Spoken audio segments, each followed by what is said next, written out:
Thanks for tuning in for our Wednesday book talk this week. My name is Courtney. I'm a library associate at the Grandview Heights Public Library. And this week I have 3 books to share with you. And because I'm someone who likes themes, this week our theme is going to be adventure. I hope you are ready for some exciting times. So the first 2 books I'm going to share with you are historical fiction. The first one is called The Queer Principles of Kid Webb. It's by Sebastian. She is a really fantastic author. She writes a lot of historical romance that has a very diverse LGBTQ cast of characters and lots of great happy endings. But this book is a romance. I would almost say it's almost more an adventure story, though. There is a really fascinating mystery that's kind of at the center of this. Basically, Kit is a retired highwayman. He owns a coffee shop now, and he is trying very hard to convince himself that he is content in his kind of boring life that he has now. And one day, this young gentleman named Percy walks into his coffee shop and draws his attention immediately. Percy is not quite what he seems either, though. He is trying to steal something. He's trying to hire Kit to steal something from his father, who is not a very good man. But there is a lot going on, a lot more than either of the characters are owning up to. And there are so many twists and turns during the story. There's so much humor and romance and fun, sword fights,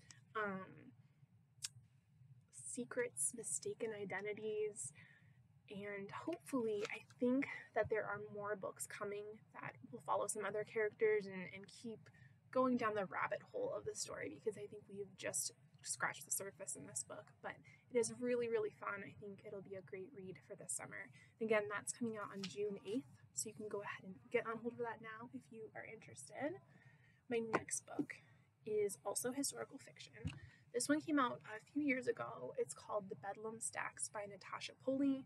I was lucky enough to randomly find this book when I was shelving one day, and I am so grateful that I did. This is one of my now favorite authors, and this book is about Merrick Tremaine, who is kind of like an ex-smuggler for the East India Trading Company, and he's been forced into retirement because he injured his leg, and he's called back in for one last mission to go to this tiny village on the edge of the Amazon rainforest and try to steal some cuttings of a tree, a very valuable tree that grows in the forest.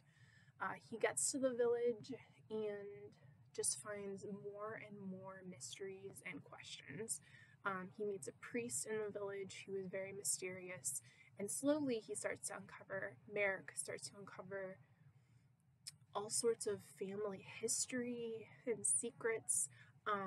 He starts uncovering things about the supposed curse that's on the woods around the village.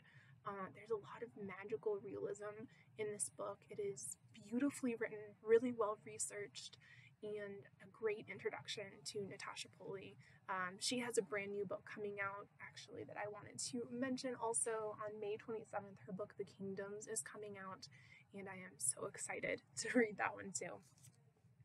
My third book to share with you today is taking us way into the future with a sci-fi book called This Is How You Lose the Time War.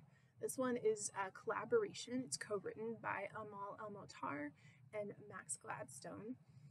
And this book is so fantastic.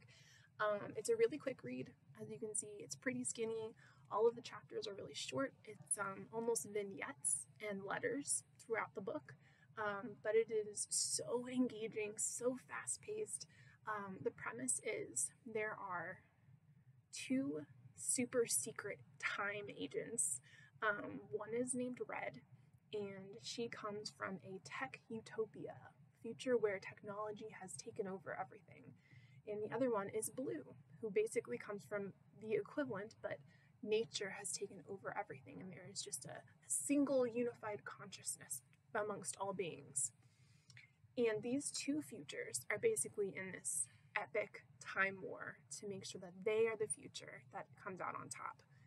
So red and blue are chasing each other all through time, all through different places and moments in lives in order to slightly tweak the events to make sure that their side is the side that comes out on top. But over the course of these chasing each other up and down the thread of time, they, as competitors at first, start leaving letters for each other, sort of bragging about when they've won, when they've beaten someone to some certain event in time, and then slowly start sharing more and more of their experiences and their lives, and eventually maybe even falling in love. It is so fascinating, so fun to read.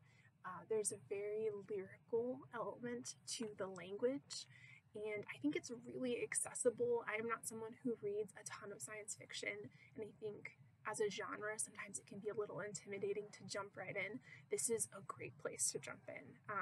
It's not hard to follow, and it's just so much fun to read. So that's all I have for you this week. I hope you will tune in next week for more recommendations from our staff here. And if you would like some personalized recommendations of your own, I hope you'll visit our website. It's GHPL.org and click Discover Your Next Read, and we can make you some personalized recommendations. Thanks!